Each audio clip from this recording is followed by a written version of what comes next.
Welcome back to Building What Matters. I'm Tobias Neal, and I'm glad that you're here. And before I get into today's episode, I want to say something to everyone who has been showing up for this podcast. I've had over 2,000 downloads so far, and I'm really thankful for that. And also, I want to say thanks for those of you who have been going to the Substack and subscribing and reading what I've been writing and putting on there. That means a lot to me as well. And it just shows me that you're getting value out of what I'm putting out there. And I'm really thankful for that. That fuels me. And I've got an exciting announcement about that at the end of this podcast. As we get into today's episode, I want to give you a little context. About a year or so ago, I lost my job. And not because the work wasn't good, and it certainly didn't have anything to do with people who I was serving, that they didn't need us anymore. In fact, they did. I lost it because, and this doesn't mean to necessarily get political, but I lost it because the Trump administration recalled COVID-era funding that our entire peer support department ran on. I was the coordinator of that department. I stood on the shoulders of the giants who had built that before me. And through that department, I was able to become a trusted member of the recovering community, act as an ally and an advocate for them, and really help build the recovering community by training volunteer recovery coaches all throughout Northern Michigan. And then one day, without warning, the rug was just kind of pulled out from underneath me.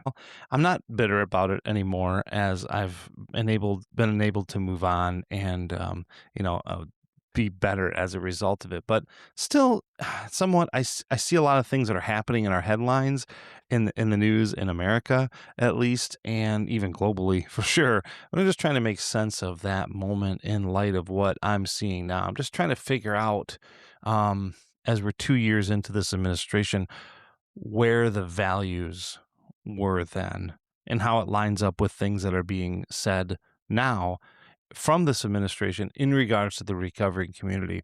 And what I've kind of come to understand is that what happened to me wasn't an isolated incident. It was a pattern. And that pattern has only gotten more pronounced since then. So I wrote this article. It's called "They Pulled the Rug Out," and I was standing on it. And I named some names in it. I brought the receipts, as they say. I tried to say things clearly and say what I think needs to be said about the difference between announcing recovery and actually funding it. So I'm going to devote this episode to that. And I hope that it lands for you in the way that it landed for me when I finally got it off my chest and onto the page. So let's get into it. The Trump administration has made a set of arguments about what it is doing to the recovering infrastructure in our country today.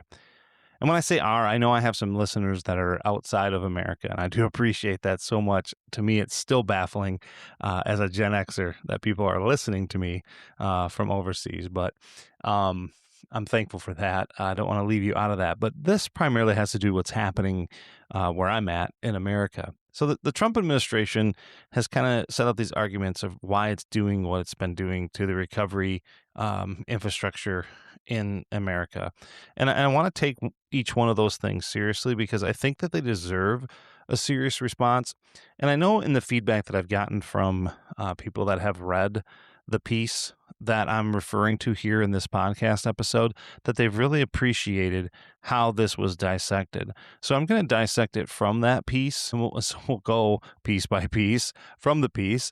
Well, a lot of piece here in this, but so I want to kind of go through like what they're telling us, what they're saying, and then the way that I see it as I reflect on my experience in the recovering community and what these statements mean and what's really being kind of said behind the scenes. So the first thing that they're trying to tell us is that they say that they're not cutting recovery, that they're reforming it. And my response to that is, all right, fine. Show me then. Show us the reform. Show the reform that doesn't pull the rug out from under the people already doing the work in it.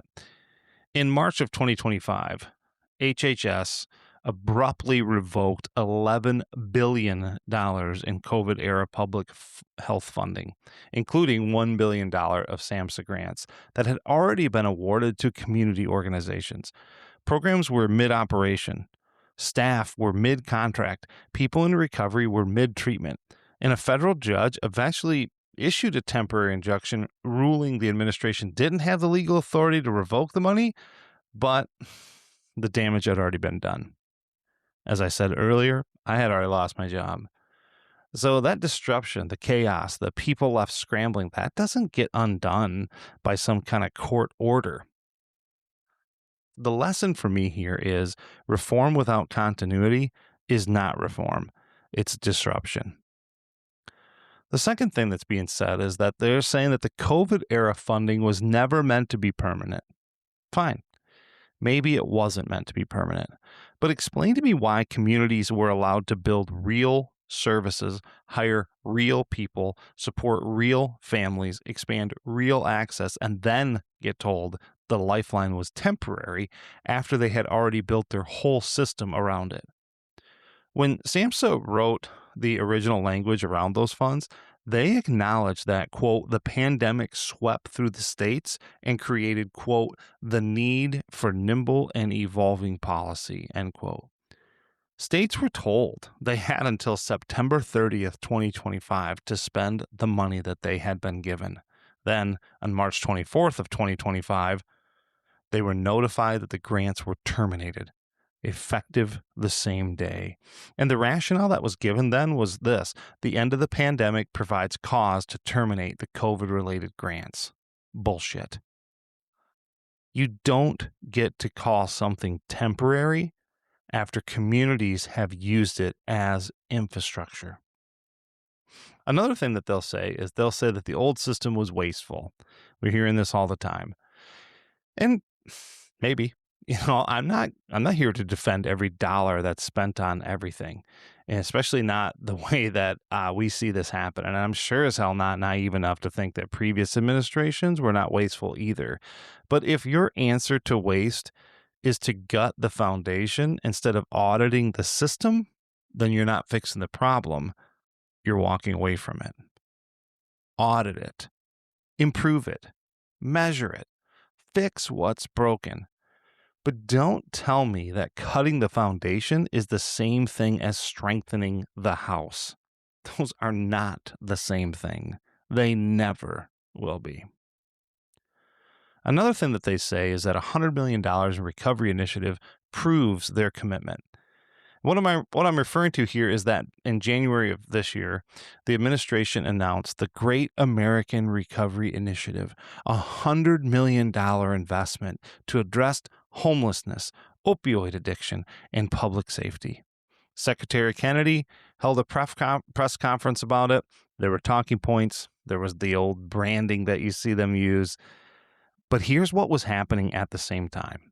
SAMHSA abruptly terminated $2 billion across more than 2,000 grants, effective immediately, with no warning, no transition plan, no explanation beyond a letter saying the agency was, quote, aligning with current priorities. The $6 million Building Communities for Recovery program, which funded community-based recovery support organizations, cut. The $15 million Opioid Response Network, which provided evidence-based training to local communities, cut. Hundreds of organizations received termination notices late on that Tuesday night.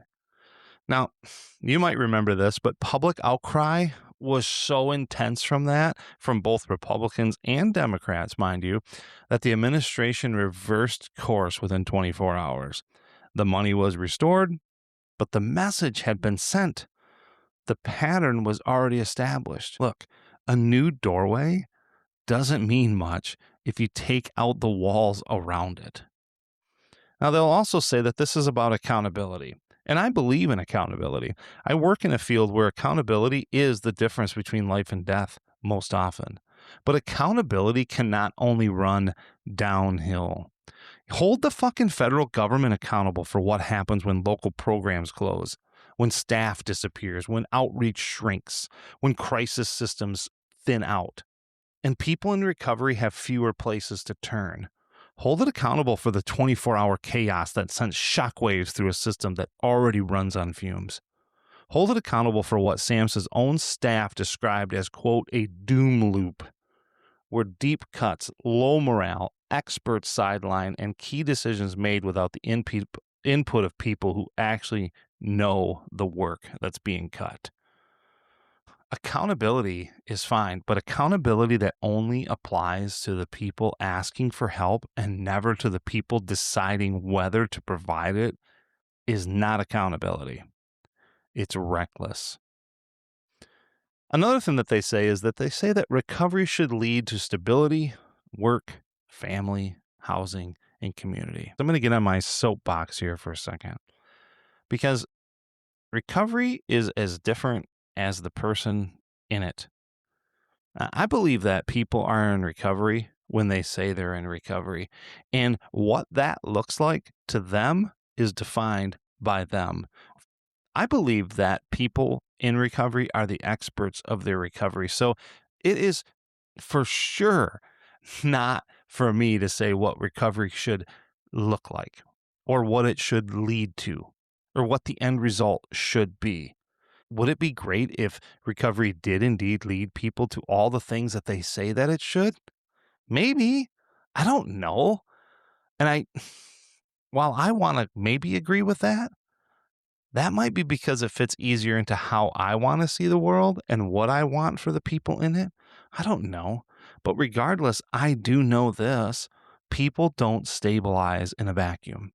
They stabilize with treatment access, with peer support, with transportation, with crisis care, with housing support, with counselors who are still employed, with overdose prevention programs that are still funded, with local organizations that can keep their doors open long enough to actually build trust with the people who need them most. Because you can't declare recovery a value while you systematically defund the thing that recovery runs on. Now, they'll also say that money alone doesn't solve addiction. Yeah, no shit. Tell me something we don't know already. But neither does a press release. Neither does some slogan. Neither does the shiny new acronym. Neither does patriotic branding wrapped around a smaller initiative while larger systems are being gutted behind the scenes. SAMHSA, the primary federal agency responsible for mental health and addiction, has been effectively dissolved. Its remaining staff have been absorbed into a new entity called the Administration for a Healthy America, where behavioral health concerns will share space with occupational health and toxic substance programs. One report that I read shared that since the Trump administration took office, nearly half of SAMHSA's staff have been laid off. The former director of SAMHSA said plainly what this does. It, quote, reduces the profile and the priority of mental health and addictions in America. Recovery is not built by announcement. It's built by infrastructure. So what do I want you to know? I'm not saying all this to make some political statement. Lord knows I can do some of those things. I'm saying these things as someone who has helped strengthen a 21 county peer support department that was built from the ground up, watched it disappear overnight, and has spent the last year watching the same thing happen to organizations across this country at greater and greater scale. The people in that department weren't numbers on a spreadsheet. They were people in recovery themselves, doing some of the most meaningful work of their lives. They were building trust with people who had never trusted the system before. They were showing up in moments that no press release ever reaches. And they were told, in effect, that the funding that made their work possible was a temporary inconvenience that had run its course. That's not reform. That's abandonment. So what can you do?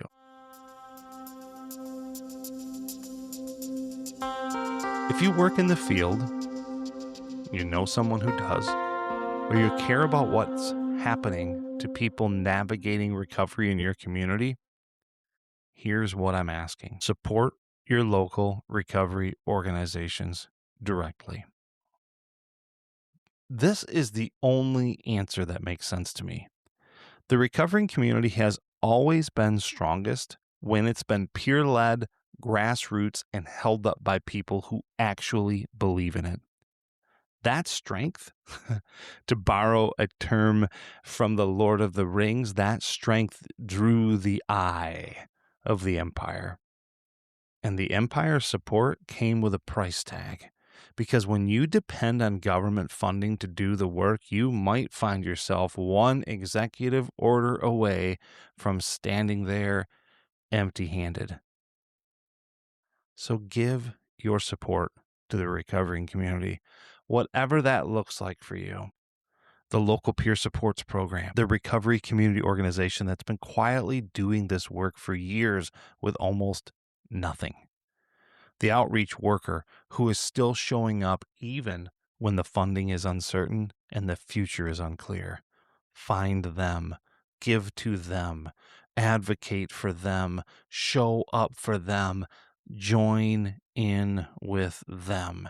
Because when the rug gets pulled out again, and if the pattern holds, it will, then the only thing that keeps people in recovery from falling is the local infrastructure that's still standing. The infrastructure that is built by people, funded by communities, sustained by the decision made over and over again that this work matters. It does matter. So fund the work. Don't fund the optics. Don't fund the branding. Don't fund these speeches. Fund the work. So that is a lot of what I said in the piece. They pulled the rug and I was standing on it. And if that resonates with you, if it gave you language for something that you've been carrying or named something you've been watching happen in your own community, I'd be grateful if you shared it. You could share the piece on Substack. You could share this podcast episode with them. You could send it to someone who needs to hear it, post it, pass it along. That's how this work travels. Now, a couple of things I want to make sure that you know. The first is that Building What Matters is on YouTube. You can find every episode there, and I want you to know that I'm slowly building that channel into something more than just audio. Video content is slowly coming. I've posted a couple videos of me doing the podcast as I record it, just like this. I'm not sure how I feel about those yet. And I do enjoy creating videos and filming from different angles and doing different things and being creative and expressive like that. So I'm messing around with what ideas work best and what fits that platform and what fits me and what fits you as we build what matters. But it's going to take some time for me to do it right either way. So it's coming. If YouTube is where you live, then head over there, subscribe, and stay close. The link will be in the show notes. Second thing is, I turned on paid subscriptions on Substack. I wrestled with that decision. I really did. And I know some people won't get it, and some of you might. Because the last thing I ever wanted to do is for what I'm building here to feel like some people matter more than others based on what they can afford. That's not what this is, and that's not what I'm about. But I also struggled with old stories of how I viewed myself and how I viewed what I did and what it brought to other people. But I realized that when I thought about it, that I am fueled by how I reach people, and the people that I reach are fueled by what I provide. And if I'm going to show up, if I'm going to be able to keep writing, keep building, that work needs to be sustainable. Financially, yeah, but also it needs to be sustainable from people that are benefiting from it, letting me know. And this is one of the ways that they can do that. And a paid subscription is one way to make that possible. So here's how it works. Free subscribers stay connected to the work. They get the public writings, they get the updates, they get the reflections, all of it. Paid subscribers at $5 a month or $50 a year get full access to everything. The deeper pieces, the prompts, the resources, the ongoing body of work I'm building around dignity-first leadership and recovery-rooted growth and personal healing. For instance, the piece that I just shared with you on this platform, there's going to be more of that and more things branching out from that paid subscribers will eventually have access to. And if you want to go deeper than that, I have this thing that I'm calling a parallel builder tier. And that's for people who want to give a little more and help build alongside of me. Think of it as being part of like the foundation. It's a founding member tier, really. And that tier starts at $150. For people who want to help lay the foundation for the work in its earliest stages and make a real investment in what this writing, podcasting, speaking, and resource building can become. If what I've written has helped you feel less alone, if it gives you language for something that maybe you were carrying, or if it challenged you to think differently, or encouraged you to kind of keep building what matters, a paid subscription is just one way to help make sure that I can keep showing up and creating more of it.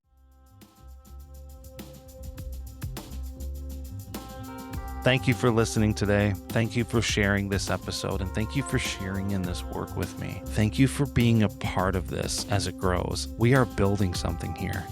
We're building what matters. Stay in the pocket.